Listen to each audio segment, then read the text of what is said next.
Hello everyone, Ruhi's নতুন আরেকটি ব্লগে সবাইকে স্বাগত জানাই। কেমন আছেন সবাই? আশা করছি ভালো আছেন, আমরাও ভালো আছি।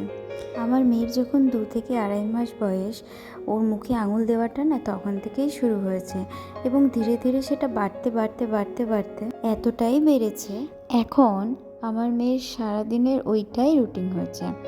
আমার মেয়ে সারাদিন ধরে শুধু আঙুল চষে, নিজেরটা তো চষেই, তার সাথে আমাদেরগুলোকেও বাদ রাখে না।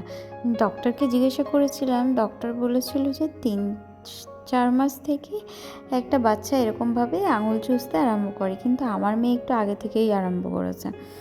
তো যাই হোক, এই সারাদিন ওর এই কাজই চলে। সবাই ভাবে যে আমি হয়তো ওকে পেট ভরে খাবার খাওয়াই না, কিন্তু তা নয়। আঙুল চষাটা আমার মেয়ে অনেক দিন ধরেই শুরু করেছে এবং এটা খুব নর্মাল, সব বাচ্চাদেরই হয়।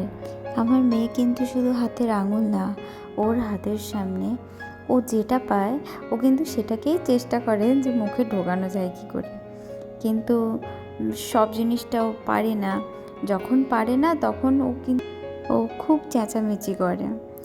যাই হোক, দেখুন ও কিন্তু তখন থেকে চেষ্টা করে যাচ্ছে খুব অ্যাক্টিংয়ের সাথে যে কী করে আমার আঙুলটাকে ওর মুখের ভেতরে ঢোকানো যায়, কিন্তু ও না পারছে না। তাই আমি না এই ভিডিওটা করলাম বসে বসে, যে আমার মেয়ে কত চেষ্টা করছে আমার আঙুলটাকে মুখে ঢোকানোর জন্য, কিন্তু পারছে না।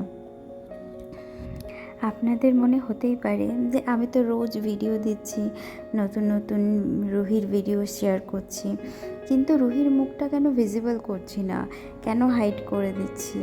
আসলে কি বলুন তো, আমি তো হঠাৎই চ্যানেলটা স্টার্ট করেছি। তো ওর পাপা বলেছে যে একটা কোনো স্পেশাল দিন দেখে ওর ফটো ভিডিও সবার সামনে নিয়ে আসতে, ঠিক সেই কারণে ওর ভিডিওতে মুখগুলো একটু হাইড করে দিই। তো আজকের মতো ভিডিও এখানেই শেষ করছি, পরের ভিডিওতে আবার দেখা হচ্ছে, টাটা।